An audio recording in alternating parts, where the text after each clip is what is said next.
क्या आपने कभी वो नाम सुना है जिसे पुकारते ही बेमकसद जिंदगियां मकसद पा जाती हैं? वो नाम जो खुद अल्लाह के हुक्म से मखलूक की मदद करता है, जिन्हें हम मोहब्बत से गौस पाक कहते हैं। जब अंधेरों में उम्मीद का एक दिया भी न जले, जब जिंदगी ठहर जाए और दिल रोते रोते खामोश हो जाए, तब एक ही दर है जहां से रोशनी मिलती है, और वो दर है गौस पाक का दर। ये कोई आम दर नहीं, ये वो दर है जहां अल्लाह अपने वली को ऐसा मर्तबा देता है कि इनकी मदद खुद अल्लाह के मदद बन जाती है।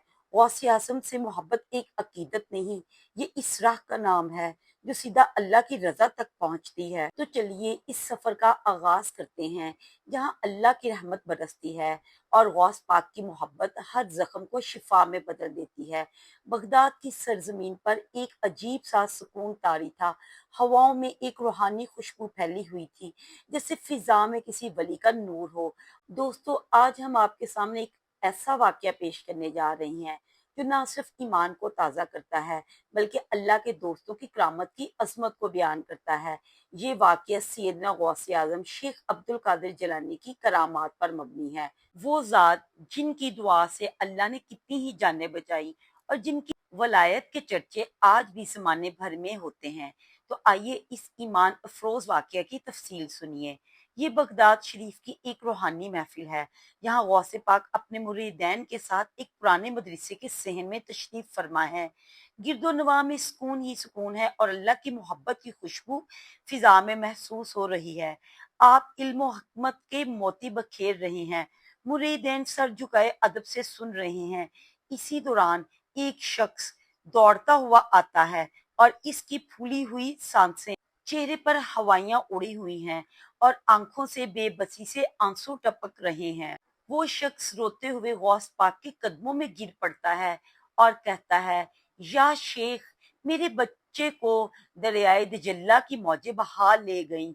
या अल्लाह के वली, मेरी मदद कीजिए। या गौसे आजम, इस मुश्किल घड़ी में मेरी मदद फरमा दीजिए। महफिल में सन्नाटा छा जाता है। हर कोई इस गमज़दा बाप की फरियाद सुनकर कांप उठता है।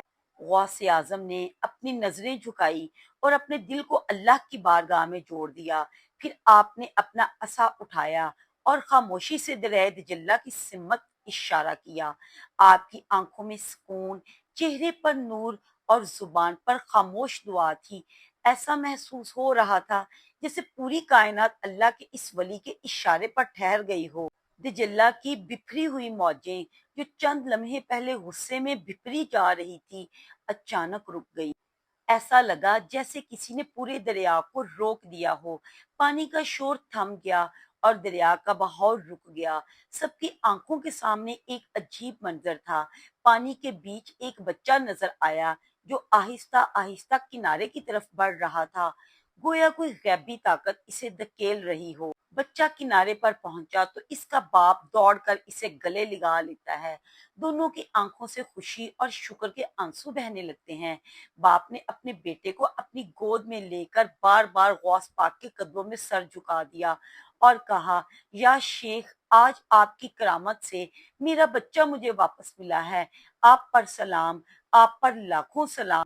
गौस पाक ने नरमी से फरमाया, ये अल्लाह का करम है, बंदों का मददगार वही होता है, हम तो महज वसीला हैं। हमेशा अल्लाह पर भरोसा रखो और इसकी याद में जिंदगी गुजार दो। फिर आपने मजमा में फरमाया, देखो, जो अल्लाह के हुक्म पर चलता है अल्लाह इसे इज्जत देता है, और जो अल्लाह की मखलूक के साथ भलाई करता है अल्लाह इसकी मदद फरमाता है। ये सुनकर मजमा में मौजूद लोग रोने लगे और अपने गुनाहों की माफी मांगने लगे। दोस्तों, ये वाकया हमें सिखाता है कि अल्लाह के वलियों से मोहब्बत करना और इनकी तालीमात पर अमल करना हमारी जिंदगियों को संवार सकता है। अल्लाह हमें भी ऐसे नेक लोगों की सोहबत नसीब फरमाए और हमें ईमान पर इस्तकामत अता फरमाए। अगर आपको ये वाकया पसंद आया हो तो वीडियो को लाइक करें, चैनल को सब्सक्राइब करें और इस पैगाम को ज्यादा से ज्यादा लोगों तक शेयर करें। अल्लाह हाफिज।